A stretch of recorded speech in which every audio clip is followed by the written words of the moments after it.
तो है गाइस की हाल चाल है सब बोले सारे वधिया होवोंगे out of syllabus Jaspreet Singh stand up comedy आए नवी आ गई है जी लाइफ ऑफ पाजी। सोशल स्टडीज का पेपर था। एसएसटी किताब होती है, पूरा चैप्टर होता है, एंड में क्वेश्चन आंसर होते हैं, उसके जस्ट ऊपर एक रंग बिरंगा पैराग्राफ होता है। तो मुझे लगता है ये तो कोई नहीं पूछने वाला। 5 नंबर का आया था। मुझे आज भी क्लियरली क्वेश्चन याद। Question was right a short note on entrepreneurship.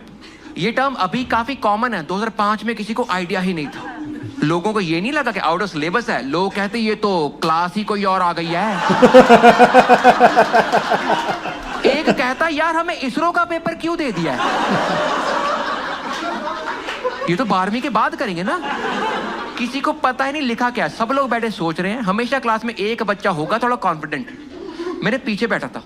वो खड़ा कर मैम को कहता कर मैम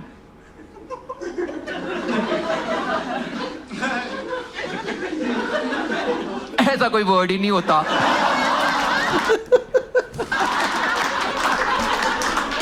मैडम कह रही देखो डम शराज की मूवी नहीं थी, जो तू बोल रहा है ऐसी मूवी नहीं हो। लिखो चुप करके। उसकी बेइज्जती हुई, पूरी क्लास कुत्तों की तरह हंसी, बड़े मजे आए। 3 घंटे का पेपर था, 1.5 निकल चुका है। आइडिया किसी को 1 रुपए का नहीं लगा। उस टाइम तुम करते हो डिसीजन मेकिंग के। इस प्रॉब्लम को सॉल्व करना स्टेप बाय स्टेप सॉल्व करते हैं। इस प्रॉब्लम के 2 सब पार्ट्स है। पहला सब पार्ट कि अगर सिलेबस में है और हम फुद्दू हैं तो लिखो भर दो 5-6 कापियां। क्या पता मैडम नाप के नंबर दे ही दे। ਗੱਲ ਤਾਂ ਠੀਕ ਹੈ। आउट ऑफ सिलेबस है। ਇਹ ਤਾਂ ਲਿਖਿਆ ਹੈ ਨਾ ਕਿ ਤੁਸੀਂ ਬਸ ਲਿਖ ਦੋ, कुछ ना कुछ तो दे ही देंगे। उसके 2 सब पार्ट्स हैं। या मैडम बुला क्वेश्चन चेंज करवा लो, या बाद में ग्रेस मांगेंगे। मैं कहा आगे बढ़ने से पहले फ्लो चार्ट सॉल्व करना बहुत जरूरी। मैं उठा मैम के पास गया। मैं कहा मैम मेरे को आउट ऑफ सिलेबस है, can you please call the subject teacher ताकि डाउट क्लियर कर ले या फिर क्वेश्चन चेंज करवा ले। मैडम ने उस टाइम पे वही सलाह दी जो हर मैडम देती थी, वो कुछ नहीं आता। कह रही बेटा आपको जितना समझ आ रहा है ना उतना लिख दो। हर टीचर आप उतना लिख दो। मैं कहा मैम आपने हमारे ज्ञान चक्षु फाड़ दिए हैं। इतनी क्लैरिटी दलाई लामा को भी नहीं हुई थी। आपने आंखों में टॉर्च मारी, पिछवाड़े से लाइट निकली है। मैडम ने जवाब दिया, क्लास में मुशायरे वाला माहौल हो गया। मैडम कह रही जितना समझ आ रहा है उतना लिख दो। बच्चे कहते वाह वाह वाह वाह। इसको क्या लग रहा है हमने बाकी पेपर कैसे किया है? और ये कोई सलाह है बच्चों को देने वाली? ये तो हमें पता ही है, ये तो दुनिया के हर एक क्वेश्चन का आंसर है ना। कह रही जितना समझ आ रहा है उतना लिख दो। मैं वापस गया। मैं कहा मैम हमें इतना समझ आ रहा है कि right a short note on.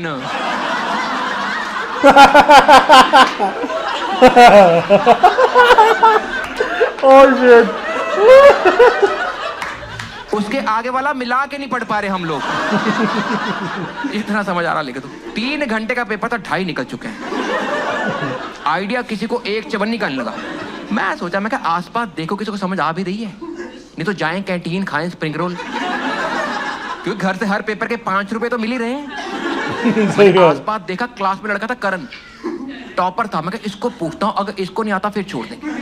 By the way पता ना स्कूल की क्लास में 2 टॉपर होते हैं, एक टॉपर एक लड़कों का टॉपर, क्योंकि लड़कियों से हम कंपीट करते ही नहीं थे।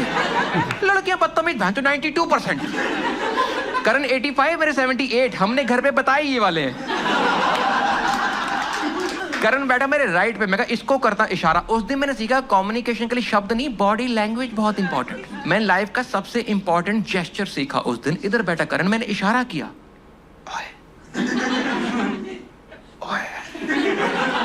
एक तो इतने फुद्दू जब इशारा करे तो आवाज क्यों निकाल रहे? आवाज तो वहां तक जाती भी नहीं। लोग बिल्डिंग के ऊपर खड़े होके करते हैं भाई साहब। अबे नहीं जा रही आवाज। लेकिन 9th में थोड़े फुद्दू होना अलाउड होता है। मैंने इशारा किया।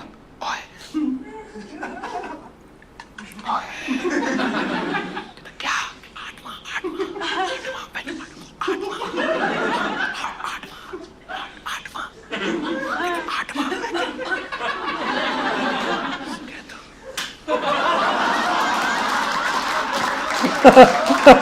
हेलो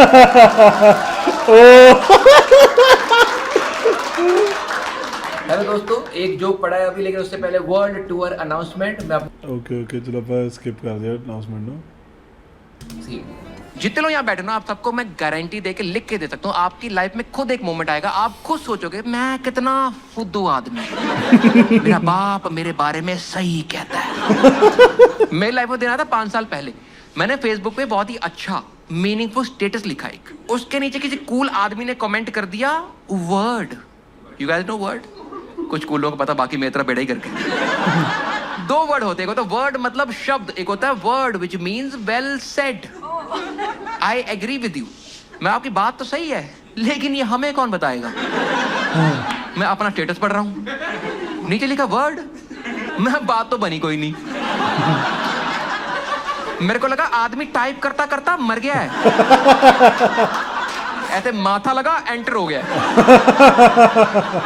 मैं मतलब नहीं बन रहा, लेकिन इससे पहले मैं सोच पाता, मैंने फटाफट गूगल में टाइप कर दिया डिफाइन वर्ड, और टाइप करते मैंने सोचा गूगल मेरे को इतना फुद्दू समझ रहा होगा कि इस आदमी ने वर्ड को डिफाइन करने के लिए 2 वर्ड लिखे हैं, जिसमें से एक वर्ड वर्ड है। और इससे पहले मैं सोच पाता गूगल ने मतलब बता दिया, लेकिन उसने मतलब बताया पहले वाले वर्ड का। कहता word is a combination of letters which have a particular meaning. मैं कहा अब मेरे को गूगल इतना फुद्दू समझ रहा होगा कि इस हरामजादे को सेंटेंस पढ़ने आते हैं, वर्ड नहीं आता, इसको वर्ड नहीं पता। पर मैंने कहा हर साल में कोई नई टर्म आती मार्केट में पता ही नहीं होती, कब तक पढ़ना हम लोगों को। और हमारी दिक्कत, हम नया वर्ड सीखते हैं, मतलब सेंटेंस में यूज करना, राइट? समझ चुल होती है। लाइक इंडियन मर्दों ने कुछ साल एक नया वर्ड सीखा, जब से सीखा लोग चुप ही नहीं हुए, और वो वर्ड है कंसेंट। ना आपने, मैंने एक बंदे से पूछा, मैं कहा अगर सीन बन गया क्या करेगा? कर I will ask for her consent. मैं मतलब कहता मैं लड़की से पूछूंगा कि उसकी मर्जी है कि नहीं है। सवाल बड़े आते दिमाग में ना मेरे एक छोटा सा क्वेश्चन था इतुजा, कि ये जो वर्ड है कंसेंट, ये पहले 4-5 साल में पॉपुलर हुआ है। जब तक ये वर्ड इतना पॉपुलर नहीं था, उससे पहले मर्द क्या कर रहे थे? औरत ने रोज सुबह उठ के सोचते थे यार मेरे पास एक चीज है, ये कहाँ जा सकती है? ये बिजली के सॉकेट में जाएगी, ये बुलेट के साइलेंसर में जा, नहीं गर्म होता है। अबे घर जाकर ट्राई नहीं करना, आओ किते फूक जाओ। सही गल है कि जसप्रीत ने कही सी। Loved it bro, cool. सत श्री अकाल।